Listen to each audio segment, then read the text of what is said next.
como você acha que a instabilidade política e econômica vão impactar em seu mandato, caso seja eleito? E quais suas perspectivas acerca da viabilidade e aprovação de seus projetos em tempos de reconstrução e contenção de gastos que se aproxima?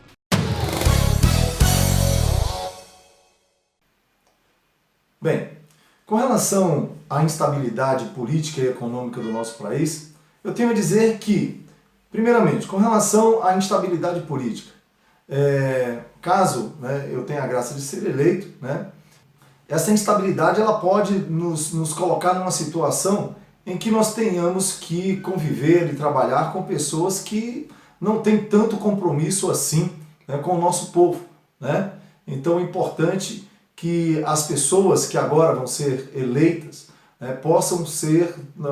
possamos montar assim um colegiado verdadeiramente comprometido para que esta crise política ela possa ser amenizada ao longo do tempo. E aí nós temos também essa estabilidade econômica. Essa estabilidade econômica ela vai nos trazer uma situação muito delicada no que diz respeito a gente começar a olhar para as prioridades na gestão do governo. Hoje nós temos o quê? Eu penso que no momento atual agora a saúde tem sido uma das nossas grandes prioridades. E aí depois nós temos aí a educação, segurança e tantas outras demandas da nossa sociedade. Então, diante desta situação crítica econômica que o Brasil atravessa, é importante que o novo governo, o novo parlamento tenha esse bom senso no que diz respeito a encaminhar as suas emendas, os seus projetos, a aprovação de leis, encaminhar recursos para as nossas prioridades, tá bom? É importante a gente entender que não vai ser fácil a gente aprovar os nossos projetos. A nossa política deverá ser uma política de acolhimento, não somente dos parlamentares do meu partido e dos partidos coligados, mas, enfim, tentar levar a todos os parlamentares a importância das leis que nós vamos apresentar. E nós precisamos de ser convincentes, nós precisamos de ter conhecimento de causa sobre cada coisa que defendemos. E outra coisa também muito importante é que dentro do parlamento, penso eu, nós não podemos ser aquele que está sempre tacando pedra e denegrindo a imagem do amigo parlamentar. Porque amanhã ou depois nós vamos precisar que aquela pessoa, aquele irmão, que é de um partido diferente do nosso, fora da nossa coligação, que essa pessoa possa se sensibilizar com a nossa causa e dedicar ali o seu voto também por um projeto que verdadeiramente é da necessidade do nosso povo. Então eu penso no mandato em que nós vamos procurar fazer pontes e não dividir. É que chega de divisões. O nosso país tem uma política partidária, me desculpe o termo, mas uma política partidária nojenta, em que um quer ser melhor do que o outro. Eu acho que o momento é do Brasil se unir e de que todos juntos nós possamos nos esforçar para que o Brasil venha sair desta crise e nós tenhamos aí um Brasil caminhando para o primeiro mundo, porque potencial para isso nós temos. Tá? Muito obrigado. Qual a sua perspectiva sobre as condições legislativas para apreciação e votação de propostas no seio de disputas internas e poder de agenda assimétricos dentro da Câmara dos Deputados? Bem, com relação a essa segunda pergunta aí, realmente ela é uma pergunta delicada, mas nós sabemos que não vai ser fácil. Não vai ser fácil a gente iniciar um processo de moralização daquela casa, da Câmara dos Deputados. Mas é importante nós acreditarmos que o primeiro passo nós estamos dando agora, temos conversado muito com o nosso povo aí, no que diz respeito a essa renovação, para que essa articulação na hora de aprovar os nossos projetos lá na Câmara seja algo que se torne mais fácil, porque se esta realidade hoje encontrada na Câmara dos Deputados for repetida no próximo mandato, nós, né, pessoas bem intencionadas com o nosso povo, vamos ter grandes dificuldades, né? Mas aí está aí, o Brasil se mostrando corresponsável com relação às suas causas, né, e se mobilizando, e é isso aí. Deputado que encontra dificuldades para aprovar, né, frente a toda essa articulação de força e poder dentro da Câmara dos Deputados, tem que ir para a rua, tem que convocar o seu eleitorado para fazer pressão, para que aconteça verdadeiramente, né, essa conquista dos nossos anseios.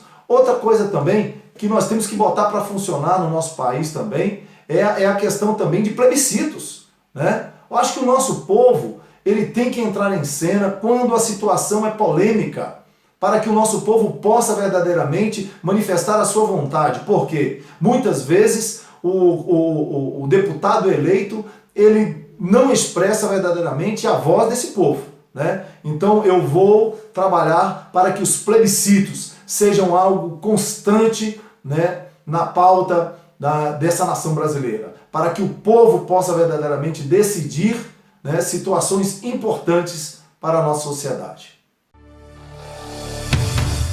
Como pretende conseguir o apoio dos bombeiros para representá-los? Qual sua organicidade junto à tropa? Qual o capital político e viabilidade eleitoral que possui ou pode construir nessa campanha? Bem, meus irmãos, com relação a tudo que eu tenho que fazer para conquistar aí, né, o apoio dos nossos bombeiros militares, né, é simplesmente mostrar a eles, né, que eu, subtenente Fernando, tenho sido uma pessoa de muito trabalho junto à comunidade, junto à população do Distrito Federal, né. A essência do trabalho que eu venho desenvolvendo, é claro que nós vamos defender muitas outras situações, né, o leque de demandas da nossa sociedade, inclusive da nossa classe de bombeiros, é muito grande e realmente nós vamos assim dar uma atenção toda especial para os nossos bombeiros. Mas agora seria eu hipócrita falar, né, de coisas que os nossos bombeiros estão querendo escutar para assim conquistar o seu voto. Falar de promoção, falar de mudança dessa ou daquela lei, né? Eu acho que a maioria dos candidatos estão pautando por este caminho e de certa forma enganando os nossos bombeiros, porque nem eles sabem se terão a capacidade de defender e conseguir aprovar determinadas leis. Então hoje eu venho trazer aqui a minha história de gestão em torno de um trabalho que desenvolvo há muitos anos, né? Venho empenhado num trabalho de combate às drogas, de recuperação de dependentes químicos. E talvez alguns venham a falar assim, mas o que tem a ver o trabalho desse subtenente com a nossa história de bombeiro militar? Eu penso que o tema das drogas hoje é uma preocupação de toda a população brasileira e também dos bombeiros militares, né? Muitas vezes quando estamos no nosso quartel trabalhando, a nossa família está lá vulnerável, né, correndo um risco. Então, políticas eficazes para o combate às drogas e para a recuperação e formação de muitos jovens virão, de certa forma, contribuir com a nossa categoria? Sim. E com relação a recursos da campanha aqui do subtenente Fernando, né, eu tenho uma psicologia totalmente diferenciada à frente desta campanha, né, que vai se iniciar no dia 16 de agosto. É que o dinheiro tem sido o grande vilão dessa história, né? Candidatos que se vendem para empresários para bancarem as suas campanhas, né, e depois ficam aí devendo favores para esses empresários, né? Então, o subtenente Fernando, eu, o tio Fernando, estarei vindo numa campanha verdadeiramente limpa. Não aceito recurso financeiro de empresários, né? Não aceito recursos financeiros de pessoas físicas, porque o único compromisso que eu quero ter é com o voto. Aquele voto lá na urna, aquele voto depositado com confiança, né? E algumas pessoas estão dizendo aí que eu posso desistir, porque eu não terei capacidade nenhuma de vencer esta eleição, né, com esta pedagogia de trabalho. Mas eu acredito que o Brasil agora tem que pensar diferente. O Brasil agora tem que deixar de se vender, o nosso eleitorado, né? Nós não precisamos de emprego agora, tá? Nós não precisamos de promessas infundadas. Nós precisamos de pessoas que verdadeiramente têm uma história pelo nosso povo, né? Porque essas pessoas já demonstraram, né, que têm uma capacidade de gestão e de compromisso capaz de fazer acontecer dentro da Câmara dos Deputados, né, a realização dos nossos sonhos, enquanto bombeiro militar, enquanto população brasileira. Então esta é a minha postura, né, e eu espero que vocês possam depositar esse credo em mim, tá? E para que a gente possa desenvolver um bom trabalho. Em tempos de desilusão da tropa em relação a seus últimos representantes, qual discurso novo ou propostas que o senhor acredita viáveis para sensibilizar principalmente as praças? Com relação a essa quarta pergunta, o que eu tenho a dizer é que verdadeiramente eu sou fruto dessa tropa desiludida, sou um subtenente sem curso superior, com CHO, não fui contemplado com a promoção de tenente, né? Tudo bem, tranquilo, né? Mas eu penso que o meu discurso para com os nossos militares, como eu falei na questão anterior, né, não é de ficar fazendo propostas mirabolantes, não. Não é verdade? Porque eu penso que os políticos, velhacos da nossa sociedade, eles sabem muito bem que o nosso eleitorado gosta de escutar são o quê? São palavras doces, né?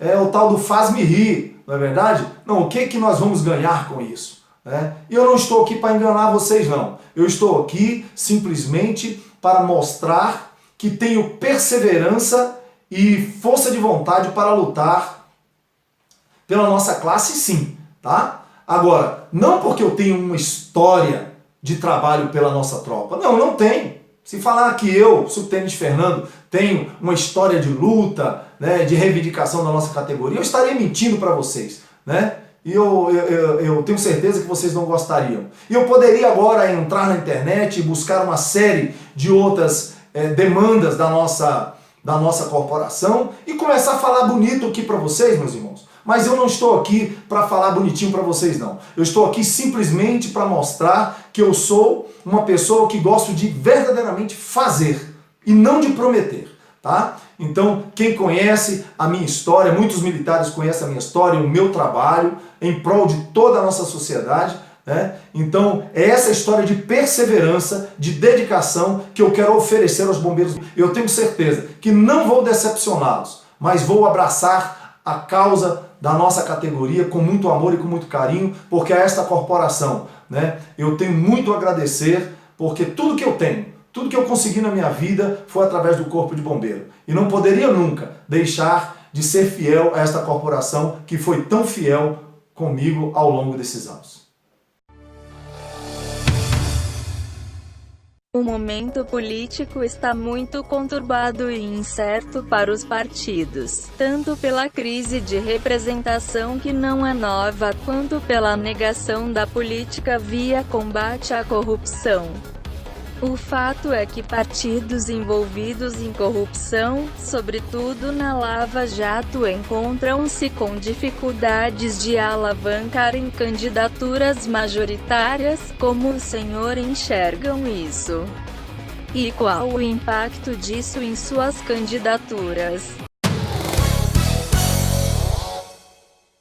Bem, com relação a essa quinta pergunta, eu tenho a dizer que toda essa situação hoje vivida no Brasil com relação a essa corrupção, né, tanta coisa que foi descoberta agora, né, eu vejo com muito bons olhos, né, porque poderia tudo isso estar encoberto e o Brasil está continuando aí, afundando cada vez mais, não é verdade? Então tudo isso que aconteceu é muito bom.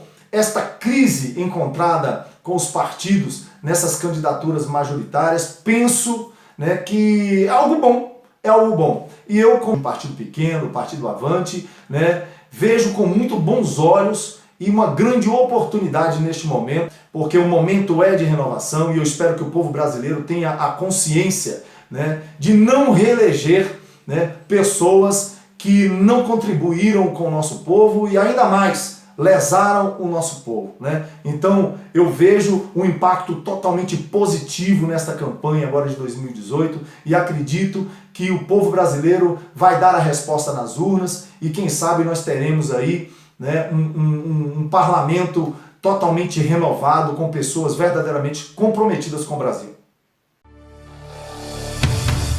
Há uma perspectiva de partidos pequenos ganharem espaço para elegerem novos candidatos. Isso em virtude da possibilidade de migração de votos de partidos grandes, alvos do combate à corrupção.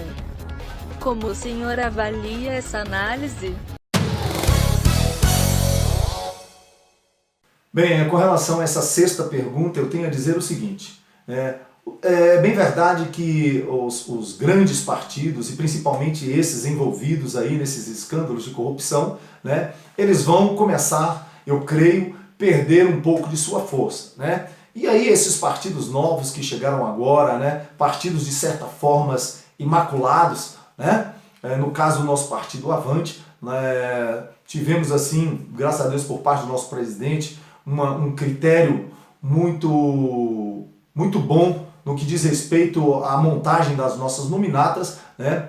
Então hoje o Partido Avante ele não conta com nenhum candidato de reeleição, tá? São candidatos novos, pessoas que já participaram, né, do processo eleitoral e que de certa forma têm, né, aí uma promessa de expressividade nas urnas, não é verdade? Então eu acredito que esta situação ela é favorável, né, e nós temos que avançar, né, acreditando verdadeiramente que essa situação ela vai se reverter, né, e os partidos pequenos verdadeiramente terão o seu espaço, né, nas assembleias. Tá bom, pessoal? Qual o nível de fragmentação dentro da corporação, dentro de uma visão pessimista tanto interna quanto externa? Como construir um candidato viável com tanta concorrência para candidatos de nicho eleitoral como são os senhores? Bem, com relação a essa sétima pergunta, eu tenho a dizer que essa pulverização, né, de candidatos, principalmente, né, de candidato a deputado distrital, a federal nem tanto, mas candidato a distrital, essa pulverização é muito grande, né? É muito importante um apoio como esse aqui, como do Ideal Coletivo, né, para que possa levar a nossa família bombeiro um pouco da informação desses vários candidatos que estão aí se colocando à disposição nesse processo eleitoral. Porque somente através de veículos como esse é que os bombeiros militares terão a oportunidade, né, de avaliar bem essas pessoas, né, que estão vindo aí para nos representar, não é verdade? Então, e é importante, volto a dizer, é importante avaliar a história desses candidatos. E talvez a história de muitos deles não seja uma história de luta dentro da corporação, mas uma história de gestão bem desenvolvida, de atividades concretas na sociedade, e que são pessoas assim, né, que podem verdadeiramente adotar a nossa causa e nos bem defender, fazendo, né, um mandato de compromisso com relação aos nossos bombeiros, né? Porque de repente nós vamos estar focados somente com pessoas que têm uma ligação direta na defesa dos nossos direitos de bombeiro militar e policial militar, e de repente essas pessoas não vão desenvolver um bom trabalho. E com isso, eu não venho aqui dizer que as pessoas que fazem isso, como, né, o nosso candidato Renilson aí do Avante, aí, é uma pessoa de muita responsabilidade, uma pessoa que eu conheço, né, e acredito ser uma pessoa que pode bem nos representar, né. Com isso eu não quero eximir essas pessoas, né, da avaliação de vocês, mas é importante também saber, né, que a história de perseverança e de luta nos vários setores da sociedade são histórias relevantes que podem realmente construir um bom candidato para nos bem representar, ok? Qual a possibilidade concreta de eleição dos senhores? Bem, com relação a essa oitava pergunta, eu tenho a dizer que ninguém pode se aproximar do processo eleitoral se ele verdadeiramente não acreditar no seu potencial de ser eleito. né?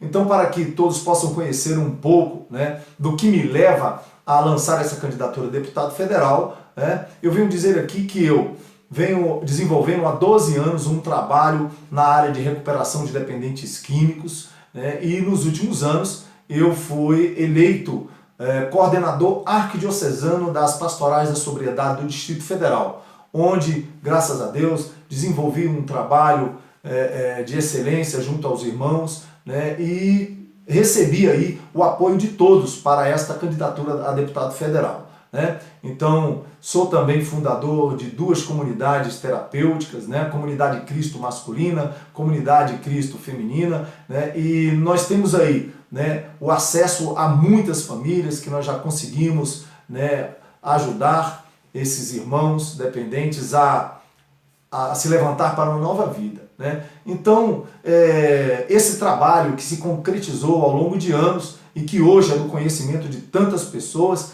né, é um trabalho que creio ser de uma força muito grande para alavancar a minha campanha, né? E também no Corpo de Bombeiros, apesar de não ter sido aí uma pessoa atuante na área da legislação e da luta pelo bombeiro militar, fui uma pessoa que ao longo de 29 anos, né, fiz a minha boa política, e os bombeiros com quem eu já trabalhei sabem muito bem quem sou e qual a minha postura e o moral que exerci ao longo da minha carreira. Então eu penso que tudo isso, né, foram coisas importantes que eu plantei ao longo da minha vida e que pode, de certa forma, contribuir positivamente para que verdadeiramente eu seja eleito.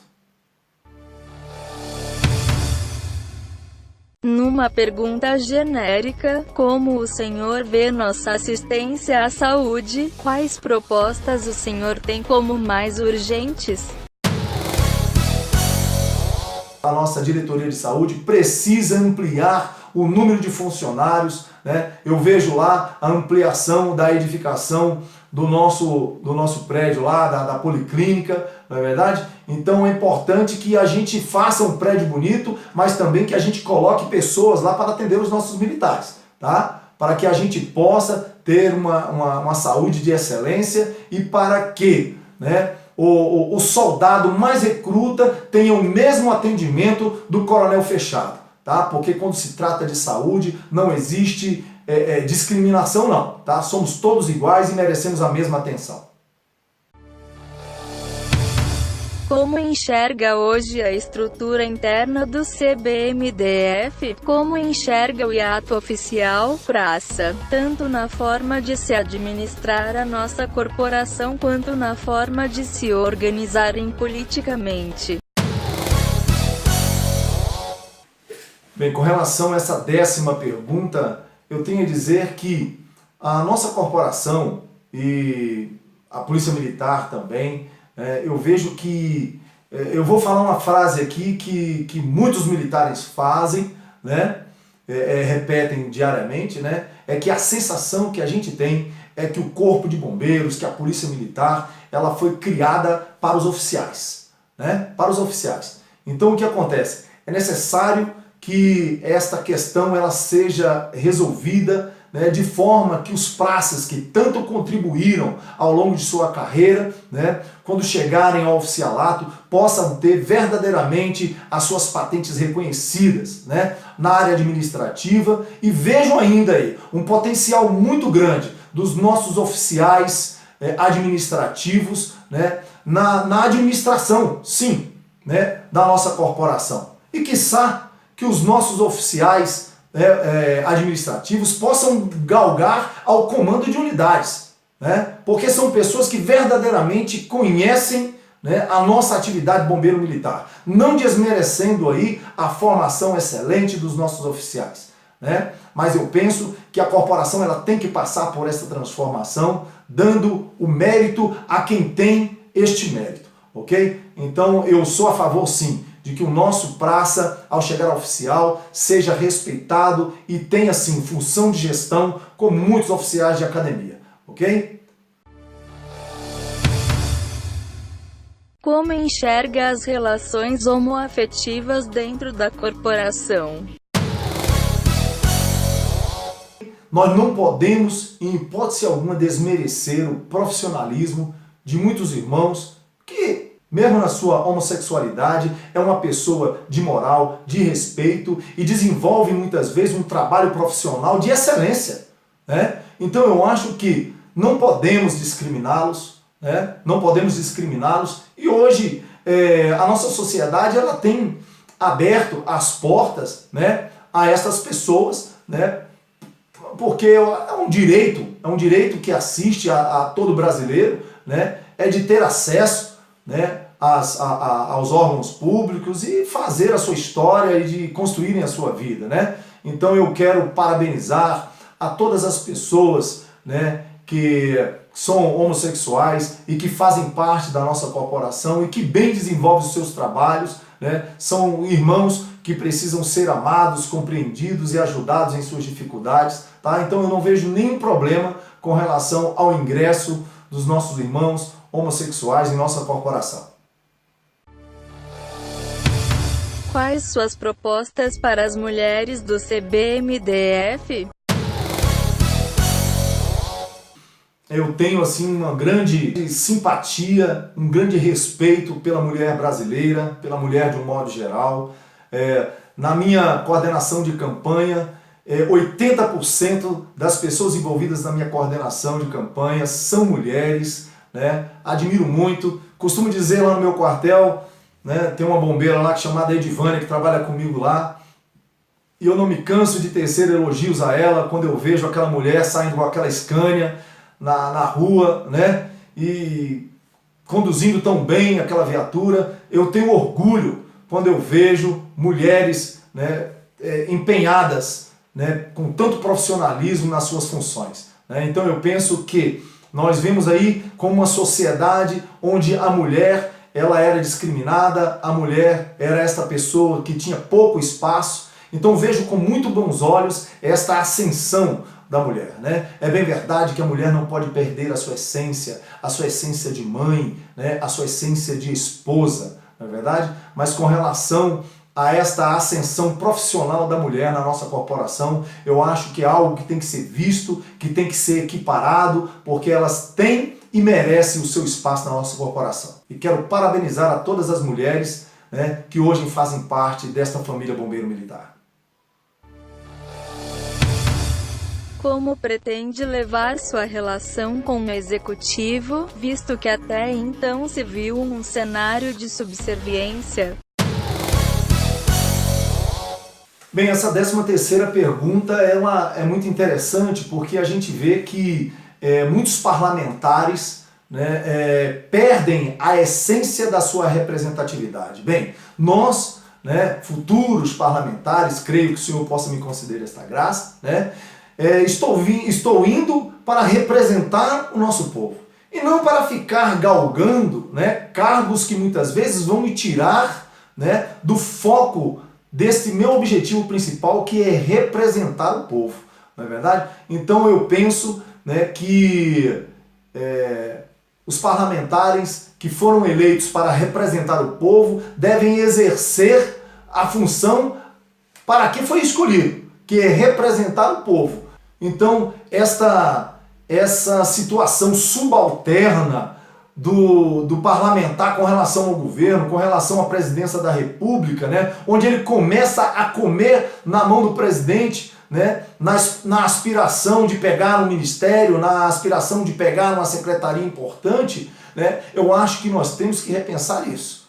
Nós temos que repensar isso porque você sai da sua essência. Você, candidato a deputado distrital, federal, vereador, seja quem você for, você foi eleito, será eleito para representar o seu povo, para representar a sua categoria, tá? Então cuidado, porque de repente a gente começa a avançar aí, né, e comer na mão do governo, né, para se submeter às propostas indecentes que vêm justamente para fazer essa jogada política dentro das cadeiras ali do plenário ali, né, a fim de que o governo no final tenha a sua maioria e acabe massacrando o povo com as suas propostas indecentes e com as suas decisões que muitas vezes vão de encontro ao anseio da população brasileira. Sua equipe contará com quadros técnicos ou vai levar em consideração as amizades pessoais e apoios políticos nas escolhas? Bem, com relação a essa 14ª pergunta, eu tenho a dizer que é o seguinte, é imprescindível que um deputado, que um governador, que um presidente da República, né, que ele esteja realmente cercado de pessoas que verdadeiramente têm um conhecimento técnico e a propriedade na hora de decidir, na hora de elaborar algumas questões, né, que são de vital importância para o povo brasileiro, né? É bem verdade que nós temos, né, muitos irmãos, né, que não tem lá esta formação técnica, né? Mas eu particularmente tenho deixado bem claro, né, que a composição, né, do meu gabinete será feita, é claro, de pessoas guerreiras que lutaram conosco, mas também de pessoas que muitas vezes nem levantaram a nossa bandeira, mas que têm a capacidade técnica para me assessorar, né, a fim de que possamos tomar decisões importantes, né, decisões feitas com propriedades, né? Então eu defendo sim, né, essa estrutura técnica em torno do meu gabinete, em torno, né, do governo, né, como um todo, né? É muito importante que nós tenhamos isso, né? Mas isso não quer dizer também que junto a nós não tenha espaço para aquelas pessoas que sem muita formação, dedicaram a sua vida, né, com fervor para que a gente pudesse culminar com a vitória. Para finalizar, gostaria de enviar uma mensagem aos nossos militares. Bem, então agora para terminar, eu gostaria de mandar essa mensagem a todos os bombeiros militares, né, que eu, subtenente Fernando, né, conhecido como Tio Fernando pelo trabalho que desenvolvo há muitos anos na comunidade, venho muito bem intencionado para defender os nossos interesses de classe.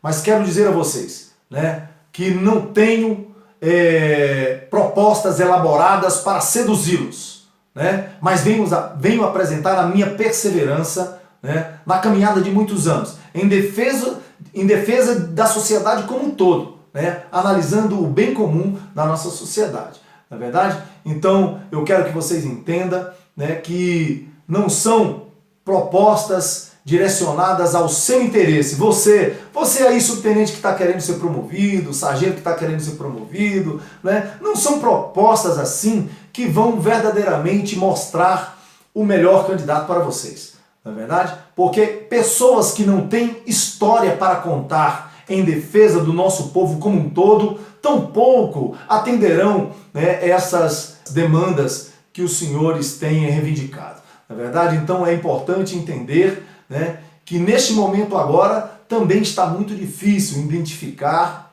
quem são os lobos e quem são os cordeiros, porque o diálogo é o mesmo, né? Todo mundo fala muito bonitinho agora que querem conquistar o voto dos senhores, não é verdade? Mas importante, volto a dizer, que vocês conheçam a história de cada militar que hoje se coloca como candidato, tá? Porque esta história de perseverança é que verdadeiramente mostrará o nível de responsabilidade que este futuro parlamentar terá em todos os assuntos, não somente com os assuntos inerentes à nossa corporação, mas terá seriedade para trabalhar com eficácia, com dedicação em vários outros assuntos que demandam, né, a nossa população brasileira. Um grande abraço a vocês, tá? Quero dizer a vocês que tenho um carinho muito grande por todos os nossos militares e por essa corporação, a quem eu sou tão grato. Um grande abraço a vocês e que Deus possa nos abençoar no dia 7 de outubro para que verdadeiramente possa haver uma renovação de pessoas comprometidas com o nosso povo, de um modo geral. Um grande abraço, pessoal.